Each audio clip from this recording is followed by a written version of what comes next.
Di tata surya, setiap planet memiliki satelit alami, dunia-dunia kecil yang setia mengitari planet induknya.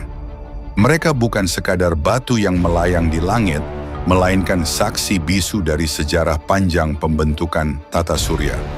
Hingga kini, para ilmuwan telah mengidentifikasi hampir 200 bulan, dan mungkin masih banyak lagi yang belum ditemukan, bersembunyi di balik kabut dingin sabuk Kuiper, di wilayah yang jarang tersentuh cahaya matahari. 6 dari 8 planet utama memiliki satelit alami. Mulai dari bulan kita yang kesepian, hingga puluhan bulan eksotis yang mengitari para raksasa gas, dengan samudra bawah tanah, atmosfer tipis, dan permukaan yang membeku di antara bayangan dan cahaya. Namun tak ada satu pun yang benar-benar sama. Setiap bulan adalah dunia tersendiri, unik, misterius, dan memiliki kisah yang tak terulang. Malam ini kita akan menelusuri mereka satu persatu. Dari dunia yang paling dekat hingga ke tepian tata surya yang membeku. Maka bersiaplah, perjalanan ini akan membawa kita melintasi keheningan, menuju kisah bulan-bulan yang menanti untuk diceritakan.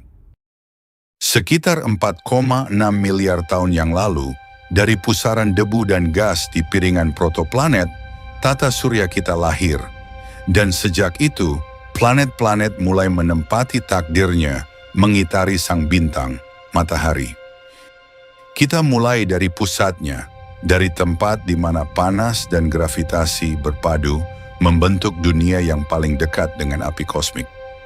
Di sana, mengorbit 2 planet yang paling terpanggang, Merkurius dan Venus. Merkurius berjarak sekitar 58 juta kilometer dari matahari, begitu dekat hingga satu sisinya bisa mencapai suhu 430 derajat Celcius, sementara sisi lainnya terbalik dari cahaya, membeku di suhu minus 180 derajat. Dalam tarikan gravitasi sebesar itu, tak ada ruang bagi bulan untuk bertahan. Setiap benda yang terlalu dekat akan ditarik atau dihancurkan oleh kekuatan matahari. Venus sedikit lebih jauh, 108 juta kilometer dari matahari, seolah memiliki peluang, namun kenyataannya tidak. Atmosfernya terlalu tebal, tekanannya 92 kali lipat dari bumi, dan rotasinya begitu lambat hingga 1 hari di sana lebih panjang dari 1 tahunnya sendiri. Jika pernah ada bulan yang terbentuk, tarikan pasang surut dari Venus mungkin telah membuatnya jatuh kembali ke permukaan atau melayang pergi, tertelan oleh gravitasi matahari. Maka, Merkurius dan Venus adalah kerajaan yang sunyi, berputar tanpa pengiring, tanpa saksi, tanpa dunia kecil yang menari di orbitnya. Tapi setelah 2 dunia yang kesepian ini, segalanya berubah. Sebab di planet berikutnya, 1 bulan tunggal berdiri teguh sebagai penjaga langit malam kita, menjadi saksi kehidupan pertama yang muncul di dunia biru kecil bernama Bumi. Setelah 2 dunia yang sunyi dan tanpa pengiring, perjalanan kita akhirnya membawa kita pulang ke dunia yang penuh warna, tempat kehidupan tumbuh di antara samudra biru dan awan putih yang menari perlahan. Satu-satunya tempat yang kita sebut rumah. Dan di langitnya ada sebuah dunia kecil yang tak bersinar dengan cahayanya sendiri, namun cukup untuk menerangi malam-malam bumi dengan lembut dan abadi. Lalu kita menyebutnya bulan. Dengan jarak sekitar 384.000 kilometer dari bumi, ia tampak kecil di langit, namun kekuatannya mampu mengguncang lautan, menyentuh pasang surut, dan menjaga keseimbangan dunia yang kita huni. Dialah penyeimbang kemiringan bumi, penjaga rotasi, penjaga musim, dan penjaga kehidupan. Namun bulan bukan sekadar pengiring yang setia. Ia adalah bagian dari bumi itu sendiri. Secara harfiah, darah dan dagingnya berasal dari planet yang sama. Sekitar 4,5 miliar tahun yang lalu, sebuah benda langit seukuran Mars, Theia, menabrak bumi muda dengan kekuatan tak terbayangkan. Benturan itu melelehkan permukaan planet, menghancurkan segalanya, dan melemparkan lautan batu serta logam cair ke angkasa. Dari kekacauan itulah, perlahan-lahan bulan terbentuk, lahir dari reruntuhan dunia yang hampir binasa. Sejak saat itu, ia menjadi saksi bisu perjalanan panjang bumi. Saat samudra pertama mulai menguap dari kabut, saat kehidupan muncul di kedalaman air, hingga ketika manusia akhirnya menatap langit dan menapakkan kakinya di permukaannya. Tahun 1969.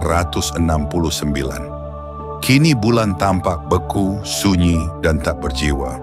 Namun tanpanya, malam-malam di bumi takkan pernah seindah ini. Dan mungkin kehidupan itu sendiri takkan pernah ada. Namun perjalanan kita belum berakhir. Sebab di balik sinar lembut bulan, di ujung langit yang sama, ada satu dunia lain yang menanti.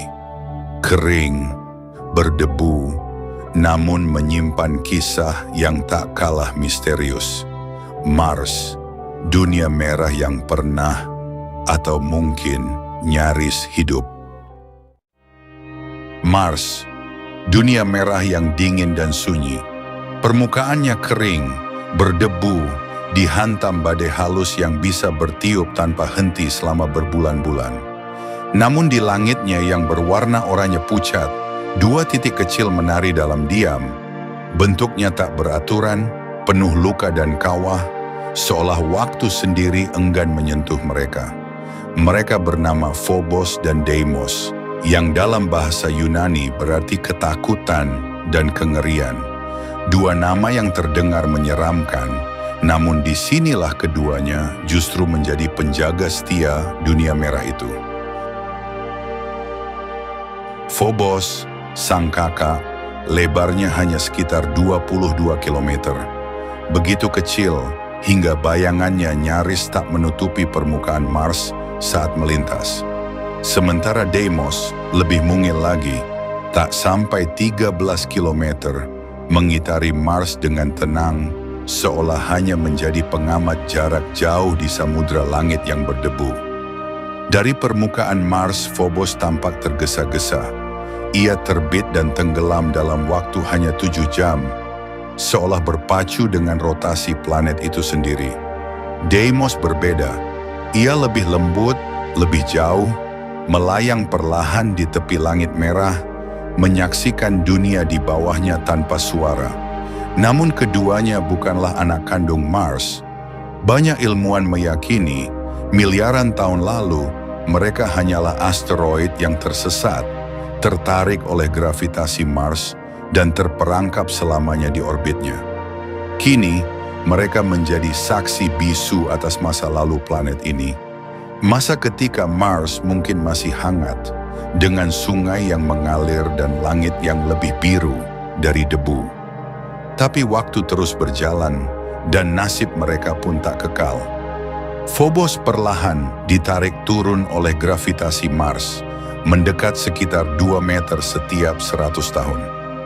Dalam waktu sekitar 50 juta tahun, ia akan hancur, terurai menjadi cincin debu yang mengelilingi Mars seperti versi mini dari cincin Saturnus. Deimos sebaliknya, menjauh sedikit demi sedikit, meninggalkan Mars dengan langkah halus, seperti tamu yang pamit tanpa suara.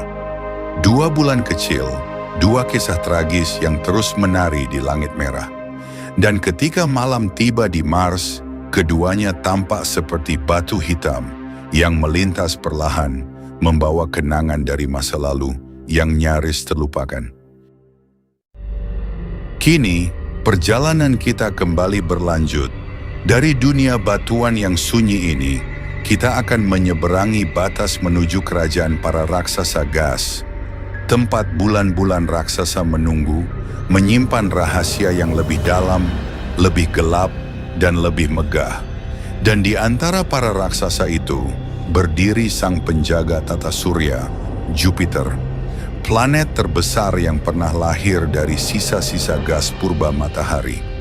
Jupiter memiliki massa lebih dari 2,5 kali gabungan seluruh planet lainnya di tata surya. Badai besarnya, Great Red Spot, telah berputar selama lebih dari 350 tahun, cukup besar untuk menelan 3 bumi sekaligus. Namun bukan hanya ukurannya yang menakjubkan. Jupiter juga dikelilingi oleh kerajaan bulan yang luar biasa. Lebih dari 95 satelit alami telah ditemukan sejauh ini.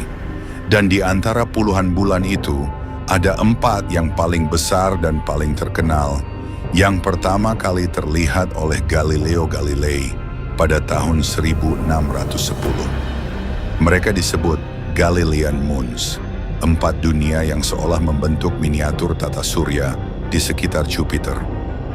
Io, dunia paling aktif vulkaniknya di tata surya, permukaannya terus berubah oleh letusan lava yang tak pernah berhenti. Europa, bulan yang permukaannya tertutup es mengilap, namun di bawahnya mengalir samudera cair, tempat yang dipercaya bisa mendukung kehidupan mikroba. Ganymede bukan hanya bulan terbesar Jupiter, tetapi juga bulan terbesar di seluruh tata surya, bahkan lebih besar dari planet Merkurius, dan satu-satunya bulan yang memiliki medan magnetnya sendiri. Sementara Callisto, bulan terluar dari keempatnya, adalah dunia purba yang nyaris tak berubah selama miliaran tahun. Permukaannya penuh kawah, seolah menyimpan catatan pertama sejarah tata surya. 4 dunia ini, Io, Europa, Ganymede, dan Callisto, bukan sekadar pengiring Jupiter, tetapi cerminan kecil dari keanekaragaman kosmos itu sendiri. Panas, dingin, kekacauan, dan kedamaian berputar dalam harmoni abadi di bawah bayangan sang raksasa gas. Setelah meninggalkan kerajaan Jupiter, perjalanan kita berlanjut menuju dunia yang tak kalah megah, sebuah istana kosmik yang seolah diciptakan untuk memukau siapapun yang memandangnya. Saturnus, planet bercincin yang menjadi ikon keindahan tata surya.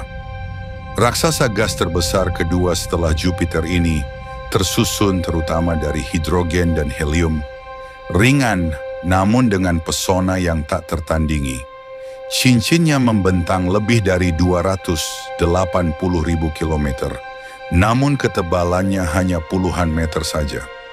Lembaran halus dari bongkahan es dan debu itu menari mengelilinginya dalam harmoni yang hampir sempurna. Simfoni alam semesta yang senyap, namun menakjubkan. Namun cincin hanyalah sebagian kecil dari kisahnya. Karena Saturnus tak berputar sendirian, ia dikelilingi oleh lebih dari 145 bulan yang telah diketahui sejauh ini, masing-masing dengan keunikan, misteri, dan kisahnya sendiri. Di antara semuanya, Titan berdiri sebagai yang paling megah, bulan terbesar milik Saturnus, dan menjadi satu-satunya bulan di tata surya yang memiliki atmosfer tebal. Langitnya jingga, pekat oleh kabut organik. Di permukaannya terdapat sungai, danau, bahkan hujan. Namun bukan air yang turun dari langit, melainkan metana cair. Sebuah dunia yang dingin, sunyi, namun meniru bumi dalam bentuk yang beku dan asing. Tak jauh darinya, tersembunyi dunia kecil yang mengguncang rasa ingin tahu manusia. Enceladus.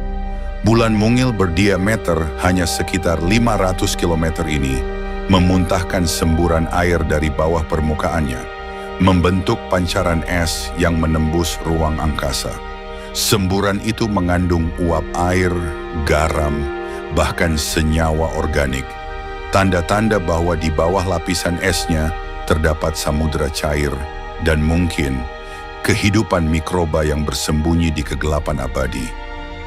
Namun Saturnus tidak berhenti di situ. Ia masih menyimpan barisan dunia-dunia kecil yang tak kalah menakjubkan. Ada Mimas, bulan mungil dengan kawah raksasa bernama Herschel Crater, yang membuatnya tampak seperti Death Star dari film Star Wars. Selanjutnya ada Tethys, Dione, dan Rhea. 3 dunia es yang tenang, menyimpan jejak masa lalu yang beku, seolah waktu berhenti berputar di permukaannya. Dan ada Iapetus, bulan yang seolah menyimpan 2 jiwa dalam satu tubuh. Satu sisinya gelap legam, menyerap hampir seluruh cahaya yang mengenainya. Sementara sisi lainnya, terang berkilau seperti salju, memantulkan cahaya matahari dengan anggun dan tenang. Kontrasnya begitu ekstrim, hingga para ilmuwan menjulukinya sebagai bulan dengan 2 wajah kosmos. Bulan-bulan Saturnus adalah dunia-dunia kecil yang berputar di bawah cahaya lembut sang raksasa bercincin. Mereka mengingatkan kita bahwa keindahan di alam semesta tidak hanya milik yang besar dan bersinar, tetapi juga mereka yang kecil, sunyi, dan setia berputar dalam keabadian. Dari sang raksasa bercincin, kita kini bergerak lebih jauh, menembus wilayah dingin tata surya, menuju dunia yang aneh, tenang, dan seolah terbalik. Uranus, planet yang menolak keseragaman.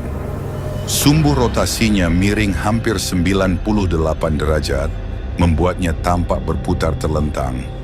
Seolah sedang berbaring di ruang hampa, menantang cara alam semesta biasanya berputar. Dingin, pucat, berwarna biru kehijauan akibat metana di atmosfernya.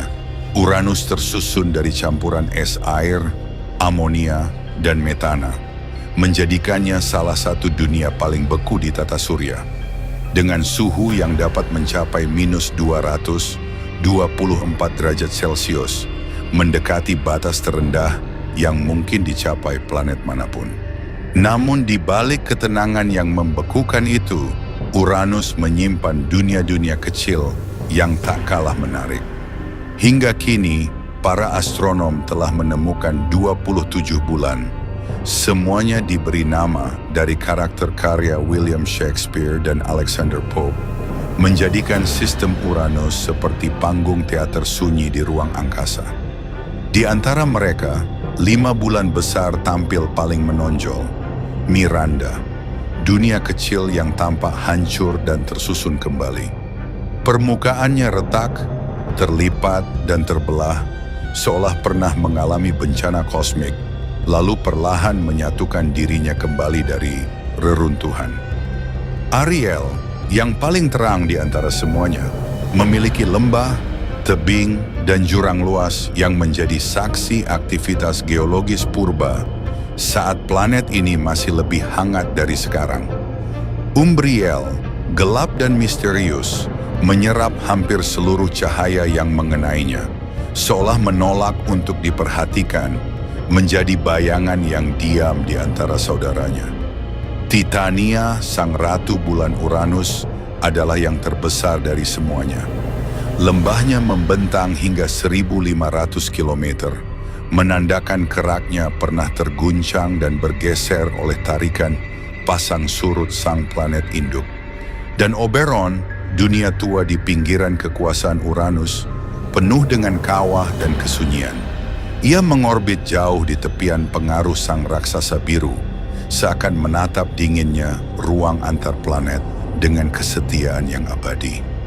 Mereka semua berputar mengikuti kemiringan ekstrim planet induknya, sebuah tarian lambat di bawah sinar matahari yang nyaris tak menghangatkan. Setelah meninggalkan dunia miring bernama Uranus, kita kini tiba di ujung yang paling sunyi dari tata surya, sebuah wilayah di mana cahaya matahari tak lagi hangat, hanya seterang senja yang redup di bumi. Di sini, angin berhembus lebih cepat dari peluru, menyapu awan metana yang membentuk pusaran biru pekat, sedalam samudra yang tak pernah tersentuh cahaya. Inilah Neptunus, planet ke-8 dari matahari, sang penjaga terakhir sebelum pandangan kita tenggelam ke dalam gelapnya ruang antar bintang. Namun, Neptunus tidak benar-benar sendiri. Di sekelilingnya berputar dunia-dunia kecil yang membisu, menari lembut di bawah genggaman gravitasinya, pengiring setia sang raksasa biru. Di antara semua bulan Neptunus, ada satu yang istimewa, Triton. Sebuah dunia yang menentang arah tarian Neptunus, bergerak berlawanan rotasi dengan planet induknya. Sebuah keanehan yang memberi petunjuk bahwa ia mungkin bukan anak asli Neptunus, melainkan tamu dari jauh, datang dari sabuk Kuiper yang dingin, lalu tertangkap oleh gravitasi Neptunus miliaran tahun silam. Permukaannya membeku, namun di bawah lapisan es itu, kehidupan masih bergolak. Di dunia bersuhu minus 235 derajat Celcius, di mana segalanya seolah berhenti, ada sesuatu yang masih bergerak. Tanda bahwa bahkan di beku yang abadi, alam semesta belum sepenuhnya diam. Lebih jauh dari sana, ada Nereid, bulan dengan orbit paling ganjil di antara semuanya. Lintasannya begitu elips dan tak menentu, seolah ia tak yakin ingin menetap atau pergi. Lebih dekat ke planet, ada Proteus, bongkahan besar tak beraturan yang tampak seperti batu kosmik raksasa. Permukaannya penuh kawah, termasuk satu yang begitu besar hingga nyaris memecahkannya.